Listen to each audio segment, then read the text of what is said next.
Hey guys, this is Hell Hades. This is a Raid Shadow Legends video. Guys, we've got this new big fusion. I spoke about him yesterday. Eric, Trunk Heart, coming into Raid. And I'm going to do a video here where we talk about how do we get ready to make sure we're going to be best placed to try and gain this fusion. Now, it's not the first time I've done a video like this, and some of you will already know this information. For some people, it might just be a bit of a refresher. But I always like to do it. If there's a big fusion coming that I think is like a must-get fusion for anyone who wants to play this game seriously, then we need to dive in and understand the best ways to get ready for Shadow Legends. So in order to prepare for this one, I like to look back at similar instances where they've done this type of fusion. And this is quite a unique format, okay? So it's not going to be exactly like what I'm showing you here, but it's going to be pretty damn similar. There will be 4 epics to collect. And each of those epics you're going to have to gain fragments for throughout a bunch of different events. The events will be the same as what we always get. So the good news is we can kind of plan for what's coming. The bad news is if you miss like one event or whatever, chances are it's hard to catch up. It's hard to catch up. Albeit in the previous one, if you look here, if we zoom in a touch, you can see that for each of the epics, you need 100 fragments. And for each of the epics, we actually had the opportunity to get 130. So, you know, they did give us last time more than we needed. 15 of those for each of those epics was for winning tournament groups. And you can never count on winning a tournament in terms of like trying to factor in what you're going to do for a fusion. I just think it's bad practice to try and do that. So let's have a look through the different events that we're expecting. And then I'll kind of walk you through where you can start to gain some of those resources that you would need and how you can start to prep literally today. Yeah, we've got just over a week before this fusion will start. That's actually a lot of time to get work done. And it might be that you're kind of distracted by stuff like the Path of Vengeance, which I understand. I'm equally distracted by that right now. So you might start to reprioritize some of what you're going to do this week. And, you know, instead of perhaps going for the higher star level, you might say, you know what, I'm going to stick at 2-star or stick at 3-star and start throwing resources into something else. So let's start breaking down the different events that we're going to expect and see where our kind of like challenges will be. So let's start with Arena. Arena is probably the easiest way to get yourself fragments. Literally, it's just, can you be active on the days that the arena are out there? And you can do quite a good trick. You can just be active now. Like what you can do, the higher you get in arena, the more often you refresh, the more chances you're going to see. I haven't really got many gems to show you this, but more chances you're going to see one-man teams floating around. And what I suggest is like you can only lose a certain amount of times per day, which is I think 12, but you can win 25 times a day just by using your daily allowance. So putting in a one-man team is going to help the rest of the community, especially over the arena events, but also just like farming easy teams. Even if you're a lowbie, like my free-to-play could easily hold Gold 5 arena when it shouldn't really be there just from activity. So, of course, look, it depends how active you can be, right? But you can definitely get yourself into a higher place in the arena for those type of events. And when you're there, the arena events are super easy to complete. Like you get loads of time and all you've got to do is just take down some wins. So the arena ones, I'd say chalk it up as probably the easiest ones in there to be involved with. Even if you're in like a silver group, you can still get yourself a decent amount of points very quickly. I'll link at the end here a nice arena video where I talk about some different style of teams that you can build. But yeah, I've got tons of arena videos out there where I do takeovers for people, building like go second teams, where I talk about strats for arena, where I show off how I build my arena teams on my free-to-play accounts. So there's loads of stuff out there on YouTube already for that. The next thing we're going to talk about here is energy and dungeons. Okay, I'd say now the hardest events on a fusion are dungeon divers. They have dialed dungeon divers up 2 or 3 levels over the last year.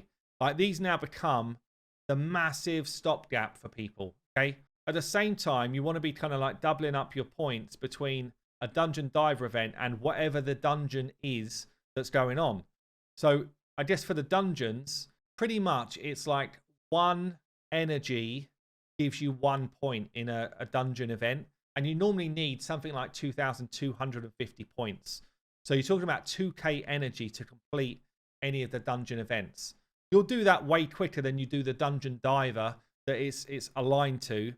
What I'd say with dungeon divers is basically your sweet spot to try and get to is farming stage 20 normal. Even if you can do like hard dungeons, stage 20 normal is the sweet spot for the amount of energy you get for the amount of dungeon divers points you get in return. Okay, just bear that in mind. Like, even if you're someone who's kind of on the edge of resources, this is where you want to get to. Now, you know, with champions like Artak on our roster right now, and a bunch of others, really, there's plenty of guides out there in terms of how to get to this level. Yeah, and if you can't get to this level, the next one back is actually stage 16. Ideally, you want to be farming stage 16 anywhere if you can. If you're a newbie, you come back to 13, and the only exception to that would be if you're a newbie and Spider 10 is a preference if you cannot do Spider 20. Okay, Spider 10 gives an abnormal amount of 5-star gear, more than it should. So for dungeons, that's the direction that you want to be working your teams up to before the fusion lands. As I say, Dungeon Divers is a mixture of doing that plus doing things like the champion training events. So you will get points for just farming campaign whilst you're doing your champion training. All of these are just an energy requirement. Okay, so gems become your energy at this point. Any gem saving that you can do between now and the fusion going live will be great. Also, you get like a ton of energy throughout the game. So it's not there this week, but during the fusion, we might get clan shop dropping energy here. There's energy available in the bazaar. Yeah, so you can buy up energy here. I bought mine this week already because I was doing the other farm. There's energy available in things like the monthly and the weekly quests. So don't stop yourself from doing weekly quests like this week. But when we get into Fusion Zone, don't take these energy pots until you need them for the fusion. Like some people, they just collect them and use them on the day. Just think for a second. Similarly, if you're going to get a reset on your monthly quest, there's like energy refills that come as part of this as well. Don't use them yet. Just hold on to them. Okay. You want to make sure you're doing your advanced quests every day, just getting yourself more resources anyway. And that will get you more energy on the days. There's also, you know, if you've got events with energy as part of the rewards, when we get closer to the fusion, then you don't have to take these rewards straight away. You can hold on to it until it's probably going to be like a fusion warm-up. Hold on to the energy refills until you actually want to use them. We get every other day an energy drop. I don't have any on my main, so I just use them, but you can just hold them sitting in here. Like imagine this was energy drops. Between now and the fusion going live, you could get yourself another 4 or 5 refills that are just sitting in your inbox waiting to go. And yeah, you'll get yourself into a better spot for when the fusion actually goes live. Okay, so we've covered arena. We've covered just like energy fulfillment. Artifact enhancements generally are quite tough. You get 3 in each of the fusions. It's just a silver check, honestly. And we're using a lot of silver right now if you're doing this Path of Vengeance. Generally, you want something close to 20 million silver per event. And that's a lot. But you do gain silver all the way through for everything else you're doing. Now, in terms of prep right now, something I've literally just done today. I used my clan gold this week and bought up the 5 million in silver. You don't have to do that, but ultimately that's a lot of silver if you've got just clan gold sitting around. If you want to just prep silver gain, because that's one of your kind of weaknesses, you can either just go into 12-3 brutal, be farming up champions, and we'll talk about champions in a minute, farming up champions which are food for you and getting those ready for the fusion. At the same time, you'll be gaining a ton of silver. 12-3 is particularly good because you get a lot more silver for selling the shields, which you get from stage 3 versus boots, which you just sell for less money. So stage 3 is always going to be your best avenue. If you really want to grind silver farm, though, the best place to come is actually Spider. And again, like if you could farm stage 20, you get a good amount of items for your silver and just kind of like farm up a butt ton of silver, just selling off your items that you don't want out of all of these. You can also do food farming at the same time with an Artak strat. Again, I did a video on this not that long ago. 2-man Artak team and then the other 3 spots are just food, which is very, very doable at stage 20 with not really that crazy gear. So between now and the fusion go live, you could actually earn a ton of silver and make silver almost like a non-issue for you. So really 2 more areas to talk about then: champion training and then shard events. Now champion training, believe it or not, is actually one of the easiest ones to complete once you understand the champion training trick. And it's pretty simple really, but you get a lot more points in champion training taking someone from level 1 up to mid-level. Yeah, so depending on the star rating of the champion, but taking someone from level 1 up with a few brews. Yeah, so for a 4-star I'd use 4 brews, a 3-star I'd use 2 brews, a 2-star I'd use 1 brew. You get a lot of points for doing this kind of leveling, even if they're going to be used as food. Okay, so that's during the events. But what can you do right now in terms of prep? Well, you can start to prep your food. Yeah, so just work on, I would say, like, unless you're doing something super important for you, like Newt's Masteries or whatever, I would be working on getting food banks done. Yeah, for me, these are food champions. You see how I've got tons of them. I don't need these epics anymore, but even on my free to play, I'd be using, you know, rares that I don't want, or I would just be grabbing a bunch of uncommons and stuff from here. So I'd just be like pulling some champions, getting them ready. The uncommons I would actually use as kind of like the ones that I'm growing up. And I would just be getting myself a bunch of 3 stars ready to go. Yeah, so for now, I can just go 1 with 3 small ones. Yeah, hit the upgrade and then level that person up to 2-star. I can basically bring these ones up to 3-star with level 1, tons of them before this event starts. And it will just make champion training super easy for you.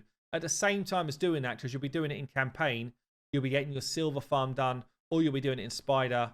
If you can do that as well, you'll be getting your silver farm done. So there's a ton that you can do in terms of food prep before this goes on. Now, the final one is going to be shards. And this is the hardest one, really, because it's less in your control. Now, there's a number of things which are in your control. Okay, so you can be buying up the bizarre shards that you can afford. Okay, so you can be picking up, if you've got the void option, great, but at least the ancient option whenever you can in the bazaar. I think that would help you out. You have to be pushing clan boss as hard as you can.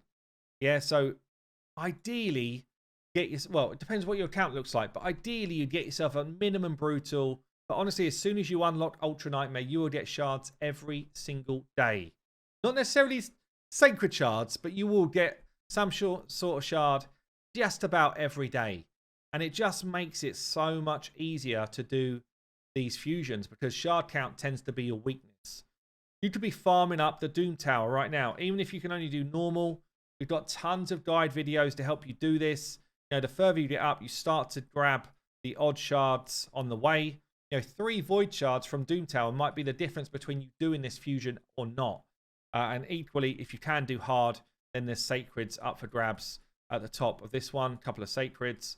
And again, that could be, they could be got before this fusion goes live. Faction Wars.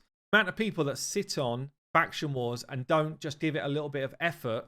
If you put a little bit of effort in, last fusion on my free-to-play, I moved from like 390 odd up to about 480 stars in the build-up to the fusion, which gave me a bunch more of the void shards, right?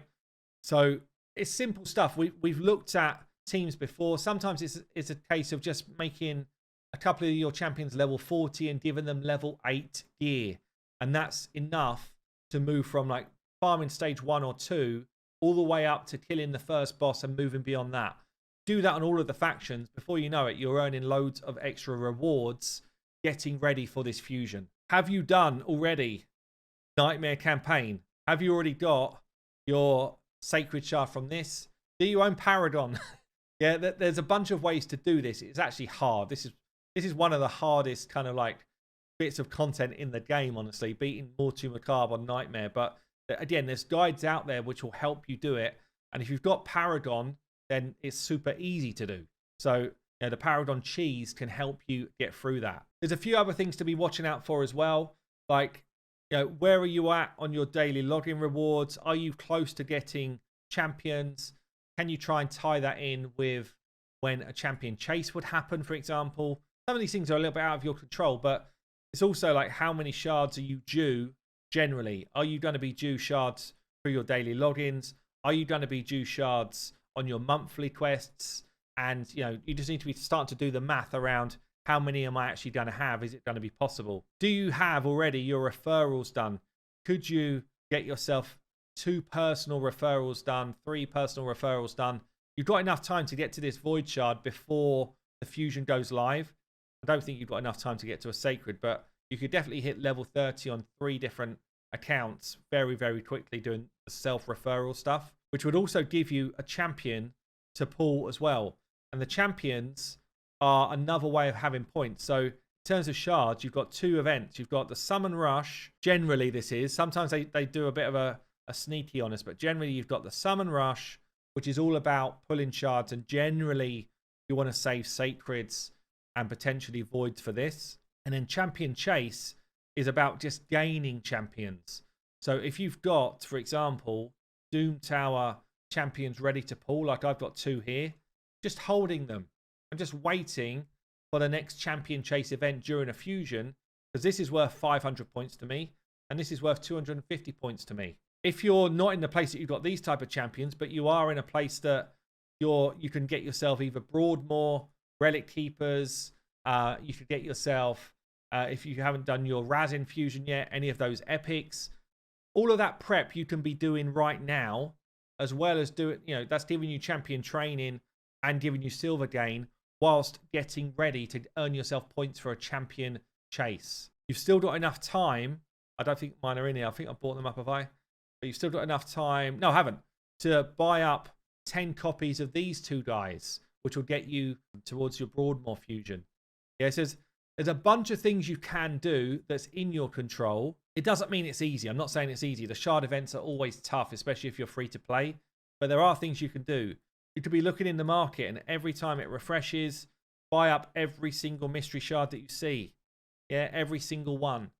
Because an extra 200 odd mystery shards might be the difference between you doing a summon rush or not. There's little things like that. Don't waste your resources right now if you want to get this fusion. So there you go, guys. Look, I hope that was helpful. When the fusion actually drops, I'll do a more in-depth guide around actually what to do for this one. But there you go. I've been Hell Hades. I'll see you later.